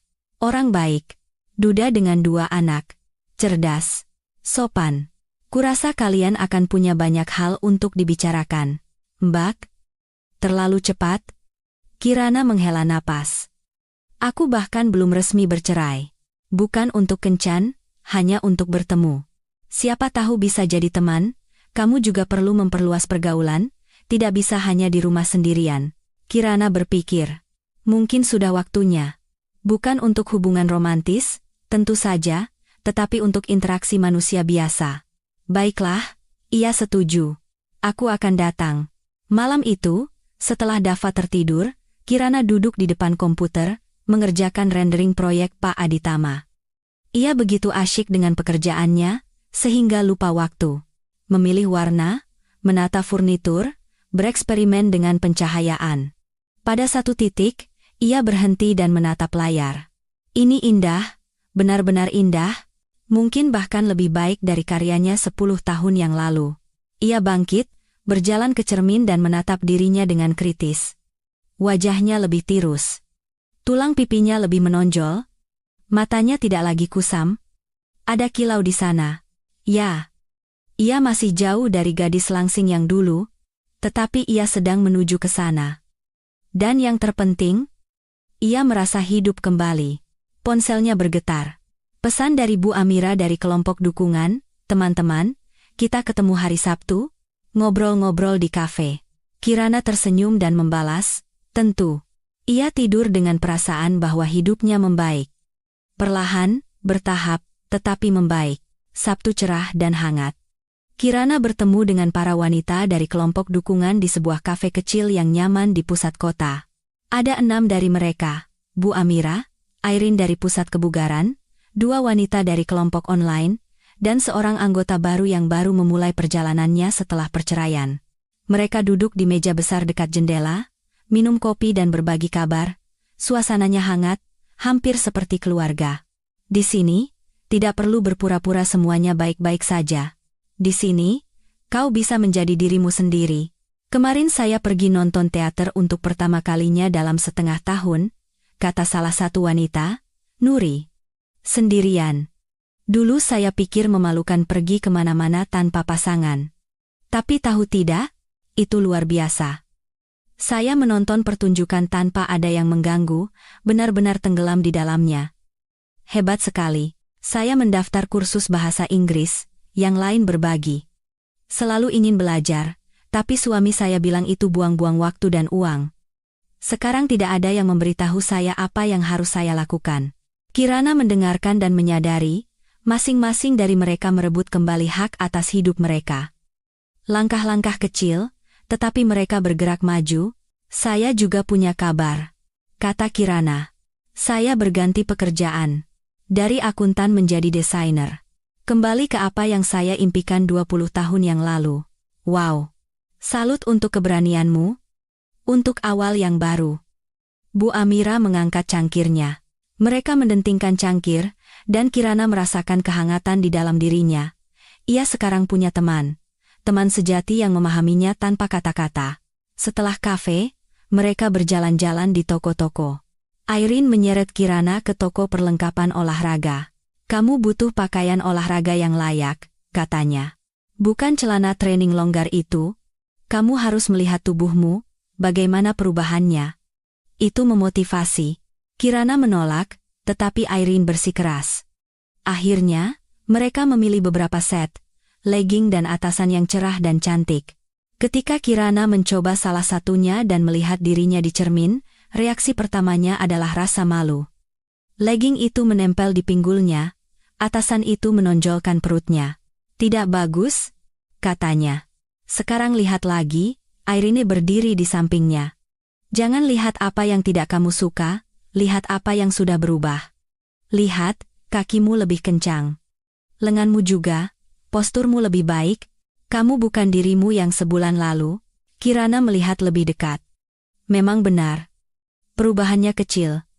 Tetapi ada. "Saya ambil yang ini," katanya tegas. Malam itu di rumah, saat membongkar belanjaannya, Kirana mendapati dirinya hanya tersenyum. Tanpa alasan. Kapan terakhir kali ia hanya tersenyum? Minggu dimulai dengan lari pagi. Kirana bangun pagi saat Dava masih tidur, mengenakan salah satu set pakaian olahraga barunya dan pergi keluar.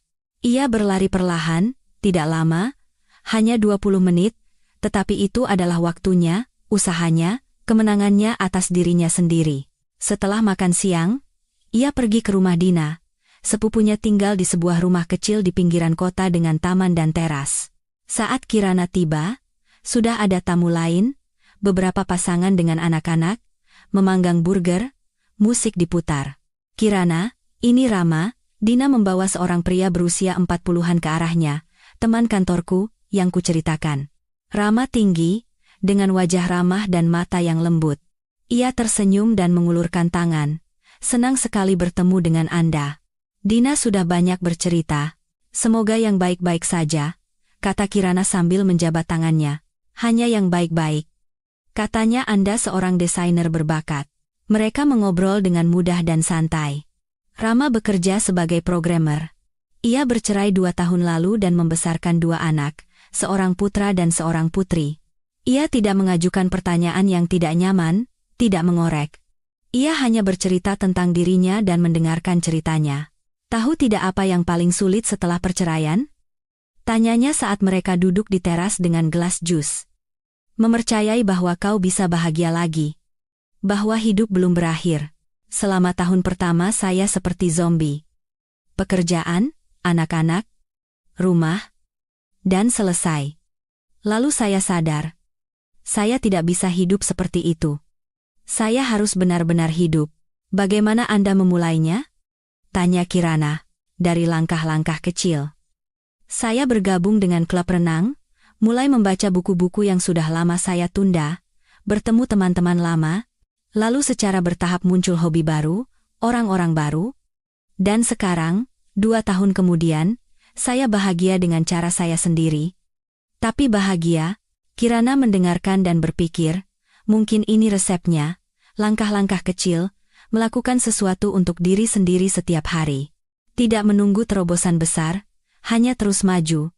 Saat akan pulang malam itu, Rama berkata, "Saya sangat senang bertemu dengan Anda. Bisakah kita bertemu lagi suatu saat nanti? Sekadar mengobrol. Rasanya kita mirip, kita berdua sedang belajar untuk hidup kembali." "Ya," Kirana setuju. "Tentu." Mereka bertukar nomor. Kirana tidak merasakan perasaan romantis apapun terhadap Rama, tapi sekarang ia punya seseorang yang memahaminya tanpa kata-kata. Dan itu penting. Saat kembali ke rumah, sebuah kejutan menantinya. Sebuah catatan dari Dava, digambar dengan pensil warna, tergeletak di meja makan. "Ibu adalah yang terbaik. Aku cinta ibu." Di sebelahnya ada gambar dirinya dan Dava bergandengan tangan, di sekelilingnya matahari, bunga, dan pelangi. Kirana memeluk gambar itu ke dadanya dan tersenyum bercampur air mata. Inilah yang ia perjuangkan. Untuk anak ini, untuk masa depan mereka. Malam itu, setelah Dava tertidur, Kirana membuka laptop dan memeriksa emailnya. Sebuah pesan dari Pak Aditama. "Bu Kirana, renderingnya luar biasa. Saya sangat terkesan. Kapan kita bisa mulai merealisasikan proyek ini? Dan saya ingin membahas kemungkinan kerjasama permanen untuk 2 properti lain yang saya miliki." Kirana membaca email itu 3 kali. Kerjasama permanen? Lebih banyak proyek. Ini berarti pendapatan yang stabil dan kesempatan untuk berkembang dalam pekerjaan yang ia cintai. Ia menulis balasan, Saya siap untuk memulai kapan saja. Saya senang membahas kerjasama lebih lanjut. Setelah mengirim email, ia bersandar di kursinya dan menatap keluar jendela. Sebulan yang lalu, dunianya runtuh. Ia pikir itu adalah akhir. Ternyata itu adalah awal. Awal dari kehidupan baru, kehidupannya. Ponselnya bergetar. Pesan dari Rama. Terima kasih untuk malam yang menyenangkan. Anda wanita yang luar biasa. Jangan biarkan siapapun mengatakan sebaliknya. Kirana tersenyum. Mungkin ia memang wanita yang luar biasa, mungkin ia selalu begitu, hanya saja ia lupa. 2 minggu lagi berlalu. Kirana secara resmi pindah ke posisi desainer internal, dan hidupnya berubah drastis.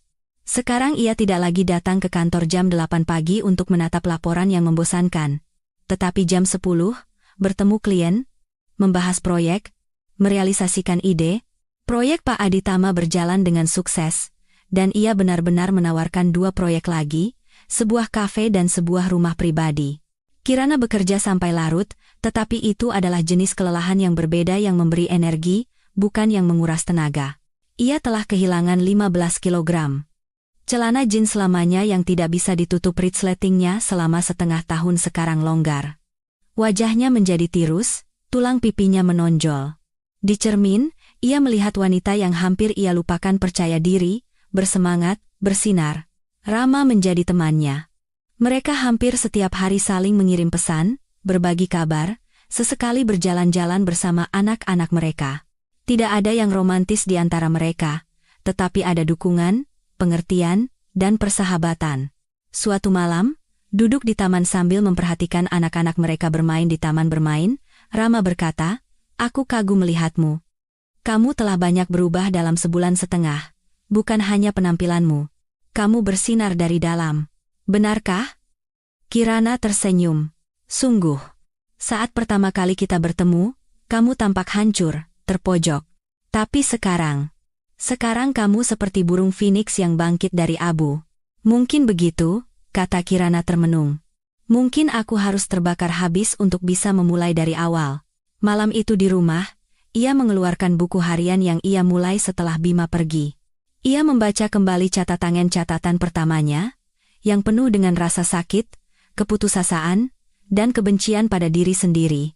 Dan ia membaca catatan terakhir tentang proyek baru, olahraga, pertemuan dengan teman-teman, rencana untuk masa depan. Hari ke-45. Hari ini, untuk pertama kalinya dalam beberapa tahun, aku melihat diriku di cermin dan tidak berpaling. Aku belum sampai di tempat yang kuinginkan, tapi aku juga tidak lagi berada di tempat yang dulu, dan itu yang terpenting. Keesokan harinya, Pak Gunawan menelepon dan memberitahu bahwa sidang pengadilan dijadwalkan 2 minggu lagi. "Bersiaplah," ia memperingatkan. "Pengacara Bima akan mencoba menggambarkan Anda sebagai orang yang tidak stabil, yang tidak mampu merawat anak dengan baik. Kita butuh bukti sebaliknya." "Bukti apa?" tanya Kirana cemas. "Surat keterangan dari kantor tentang posisi dan gaji baru Anda. Surat rekomendasi dari TK bahwa Anda adalah ibu yang bertanggung jawab, kesaksian dari tetangga atau teman juga akan bagus. Apapun yang bisa membuktikan kompetensi Anda." Kirana mulai mengumpulkan dokumen. Pak Surya dengan senang hati menulis surat rekomendasi, menyebutkan profesionalisme dan tanggung jawabnya. Guru Dava juga memberikan ulasan positif. Tetangganya, Sari, setuju untuk bersaksi. Tetapi yang terpenting, Kirana merasa kuat. Ia tidak lagi takut pada pengadilan. Apapun yang akan dilakukan Bima dan pengacaranya, ia punya bukti bahwa ia adalah ibu yang baik dan orang yang kompeten. Seminggu sebelum sidang, Bima tiba-tiba menelepon. Bukan pesan, tetapi telepon. "Kirana, kita perlu bicara." Suaranya terdengar lelah. "Bukan di telepon. Mari kita bertemu. Hanya kita berdua. Tanpa pengacara." Kirana ragu-ragu. Kenapa ia menginginkan ini? Apa rencananya? Di mana dan kapan? "Besok, di kafe tempat kita pertama kali bertemu." Ingat? Ia ingat. Kafe kampus, dekat universitas lama mereka, 20 tahun yang lalu, di sanalah mereka pertama kali berbicara, pertama kali berciuman. Baiklah. Jam 6 sore. Keesokan harinya, Kirana tiba di kafe tepat pukul 6 sore. Bima sudah menunggu di meja dekat jendela. Di depannya ada 2 cangkir kopi, satu dengan susu, satu hitam. Ia ingat bahwa Kirana suka kopi dengan susu. "Hai," katanya sambil duduk di seberangnya. "Hai." Bima menatapnya, dan Kirana melihat kebingungan di matanya. "Kamu kurusan sekali. Kamu terlihat baik." "Terima kasih." Keheningan yang canggung menyelimuti mereka. "Kirana, aku ingin minta maaf," katanya akhirnya. "Untuk semua yang kukatakan padamu. Untuk caraku memperlakukanmu. Itu salah." Kirana mendengarkan dalam diam. "Aku egois. Aku hanya memikirkan diriku sendiri, keinginanku, ambisiku. Aku lupa bahwa aku punya keluarga, tanggung jawab padamu dan Dava." "Kenapa kamu mengatakan ini sekarang?" tanya Kirana. Bima mengusap wajahnya dengan tangan. "Karena aku sadar aku telah membuat kesalahan. Rania, dia tidak seperti yang kukira." Begitu kehamilan dimulai pula kejengkelan dan tuntutan. Dia ingin apartemen mahal, mobil, pengasuh bayi. Dia terus-menerus membandingkanku dengan suami teman-temannya, mengatakan aku tidak menghasilkan cukup uang. Kirana mendengus. "Jadi, apa yang ingin kamu dengar dariku? Bahwa aku memaafkanmu? Bahwa aku siap menerimamu kembali?" Aku tidak tahu." Bima mengakui dengan jujur. "Aku hanya sadar bahwa bersamamu itu baik, stabil, bisa diandalkan. Kamu tidak pernah menuntut lebih. Karena aku tidak tahu bahwa aku pantas mendapatkan lebih," kata Kirana pelan, "karena kamu meyakinkanku bahwa aku bukan apa-apa, bahwa aku beruntung kamu mau bersamaku. Tapi tahu tidak, Mas Bima? Aku sadar, kamulah yang beruntung aku bersamamu selama bertahun-tahun ini." Bima menatapnya kaget. "Selama 20 tahun aku hidup untukmu," lanjut Kirana, merasakan kepercayaan diri melonjak di dalam dirinya. "Aku menyesuaikan diri denganmu, mengorbankan mimpiku, mengabaikan kekuranganku. Tapi begitu ada masalah, kamu lari. Kamu menemukan seorang gadis muda yang tampak sempurna bagimu. Tapi tahu tidak apa masalahmu? Kamu mencari yang ideal, dan yang ideal itu tidak ada. Rania tidak sempurna, dan wanita berikutnya juga tidak akan. Dan kau tahu apa? Aku berterima kasih kamu pergi. Sungguh, jika kamu tidak pergi, aku akan tetap menjadi wanita yang takut dan tidak bahagia itu, yang berpikir bahwa ia tidak pantas dicintai. Dan sekarang aku sadar, aku pantas, aku berbakat, kuat, dan cantik. Dan aku akan menemukan seseorang yang akan menghargainya." Bima duduk diam, tak bisa berkata-kata. Kirana bangkit dan mengambil dompetnya. "Aku tidak ingin merusak hidupmu, Mas Bima. Aku tidak ingin balas dendam. Aku ingin keadilan. Tunjangan untuk Dava adalah kewajibanmu, bukan kebaikan. Kamu akan tetap menjadi ayahnya, dan aku tidak akan pernah membuat putraku menentangmu, tapi kita selesai. Kita tidak akan pernah bersama lagi." Ia keluar dari kafe tanpa menoleh ke belakang. Berjalan di jalanan, ia merasa benar-benar bebas untuk pertama kalinya dalam beberapa bulan. Ia telah mengatakan semua yang ingin ia katakan. Ia telah membebaskan dirinya dari beban masa lalu. Seminggu kemudian, sidang pengadilan diadakan. Kirana datang dengan rambut tertata rapi, riasan tipis, mengenakan setelan celana. Pak Gunawan duduk di sampingnya. Semua dokumen yang diperlukan tergeletak di depan mereka. Bima duduk di seberang ruangan bersama pengacaranya. Ia tampak kalah dan tidak menatapnya. Pengacara Bima mencoba menggambarkan Kirana sebagai orang yang tidak stabil, mengacu pada cuti sakitnya karena gangguan saraf. Tetapi Pak Gunawan dengan mudah membantahnya, menunjukkan surat keterangan tentang pekerjaan barunya, surat rekomendasi, dan pernyataan saksi. "Klien saya tidak hanya mengatasi situasi hidup yang sulit, tetapi juga muncul darinya sebagai orang yang lebih kuat dan lebih berprestasi," katanya. "Dia telah beralih ke pekerjaan yang lebih menjanjikan, berolahraga, dan berpartisipasi aktif dalam kehidupan anaknya.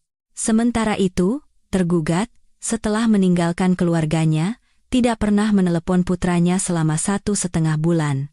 Tidak menunjukkan minat pada kehidupannya." Hakim memeriksa dokumen-dokumen dengan teliti, mengajukan pertanyaan, lalu menunda sidang untuk mengambil keputusan.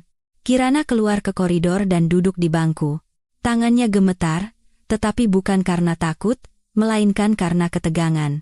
Karena kesadaran bahwa masa depannya sedang ditentukan saat ini, Rama mengirim pesan, "Bagaimana? Semua akan baik-baik saja. Aku percaya padamu." Bu Amira menulis, "Semangat, teman. Kamu kuat." Dina berkata, "Mbak bersamamu, Dik."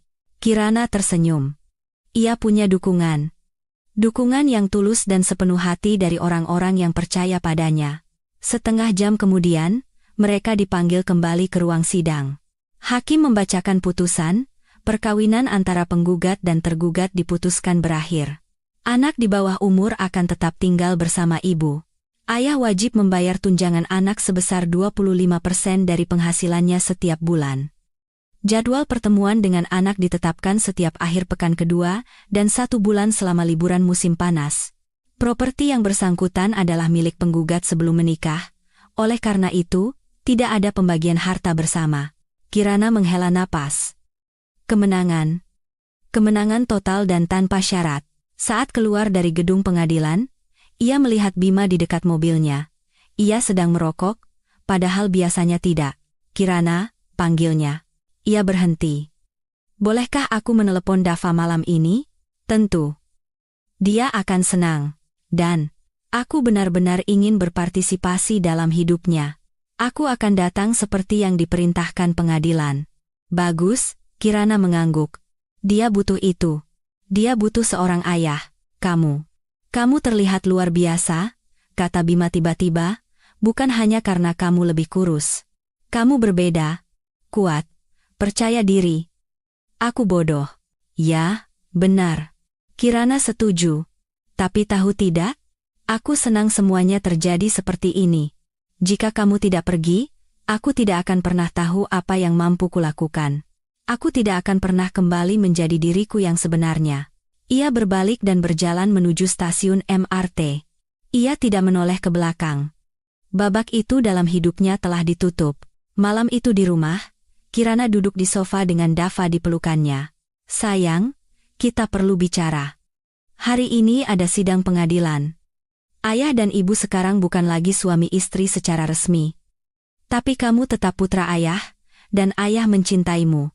Dia akan datang menemuimu setiap 2 minggu sekali, dan kalian akan menghabiskan waktu bersama. Apa ibu tidak sedih?" tanya Dava sambil memeluknya. "Tidak, sayang, ibu tidak sedih. Karena ibu punya kamu, punya pekerjaan yang ibu cintai, punya teman-teman, punya kehidupan baru, dan kita akan bahagia." "Aku janji. Kalau begitu aku juga tidak akan sedih," putus Dava. "Ibu, apa ayah benar-benar akan menelepon?" "Ya. Malam ini." Dan Bima benar-benar menelepon. Kirana memberikan ponselnya kepada Dava dan pergi ke balkon agar mereka bisa berbicara secara pribadi. Ia berdiri di sana, memandangi kota, mendengarkan suara putranya yang dengan gembira menceritakan kepada ayahnya tentang TK, tentang mainan barunya, tentang bagaimana ia dan ibu pergi ke taman. Ponselnya bergetar. "Pesan dari Pak Aditama, Bu Kirana, saya ingin menawarkan posisi kepala desainer di perusahaan kami. Kami akan membuka biro desain. Apakah Anda tertarik?" Kirana membaca pesan itu beberapa kali. Kepala desainer? Bironya sendiri. Itu lebih dari sekadar mimpi. Itu adalah kehidupan yang sama sekali baru. Ia menulis balasan, "Sangat tertarik. Saya ingin membahas detailnya." Lalu ia duduk di kursi balkon, memeluk lututnya, dan tersenyum. 1,5 bulan yang lalu, ia berdiri di dekat jendela, dan tidak tahu bagaimana harus hidup. Ia pikir hidupnya sudah berakhir. Ia pikir ia adalah wanita yang tidak berguna, gemuk, dan menyedihkan. Dan sekarang, ia bebas. Ia punya pekerjaan yang menarik, prospek karir, putra yang luar biasa, dan teman-teman sejati.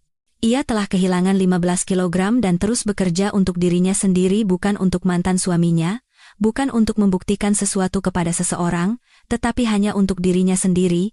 Keesokan paginya, ketika Bima datang untuk mengambil barang-barang terakhirnya yang tersisa di gudang, ia melihat sebuah catatan di meja makan. Ia membukanya, membacanya, dan merasakan hawa dingin menjalari tulang punggungnya. Mas Bima. Ketika kamu pergi, aku pikir aku akan mati, aku pikir aku tidak akan sanggup, bahwa duniaku telah runtuh. Tapi tahu tidak apa yang terjadi, aku tidak mati, aku hidup kembali. Selama kamu bersamaku, aku lupa siapa diriku sebenarnya. Aku lupa tentang mimpiku, bakatku, kekuatanku. Aku larut dalam peran sebagai istrimu dan kehilangan diriku sendiri. Kamu menghinaku karena aku gemuk, menyebutku sapi. Kamu pergi demi kekasih yang lebih muda, dan tahu tidak aku berterima kasih untuk apa? Terima kasih telah membangunkanku. Aku tidak menurunkan berat badan untukmu. Aku tidak mendapatkan pekerjaan impianku untuk pamer padamu. Aku tidak menjadi bahagia untuk membuktikan sesuatu kepadamu. Aku melakukan semua ini untuk diriku sendiri, karena aku sadar aku pantas mendapatkannya. Kamu mencari seseorang yang muda dan cantik, dan kamu menemukannya. Aku harap kamu bahagia. Dan aku menemukan diriku sendiri. Dan itu lebih berharga daripada hubungan apapun. Terima kasih telah pergi. Itu adalah hadiah terbaik yang bisa kamu berikan padaku. P.S. Aku akan membuka biro desainku sendiri, yang kuimpikan 20 tahun yang lalu. Lebih baik terlambat daripada tidak sama sekali. Selamat tinggal, Mas Bima. Kirana. Bima berdiri dengan catatan di tangannya, merasakan perutnya melilit. Ia telah kehilangan wanita ini. Kehilangan selamanya, dan tiba-tiba, dengan kejelasan yang mengerikan, ia sadar. Ia tidak kehilangan seorang ibu rumah tangga yang menyedihkan dan tertekan. Ia telah kehilangan seorang wanita yang kuat, berbakat, dan luar biasa yang hanya butuh kesempatan untuk melebarkan sayapnya. Dan sekarang sudah terlambat. Ia telah terbang, dan ia tidak akan pernah kembali.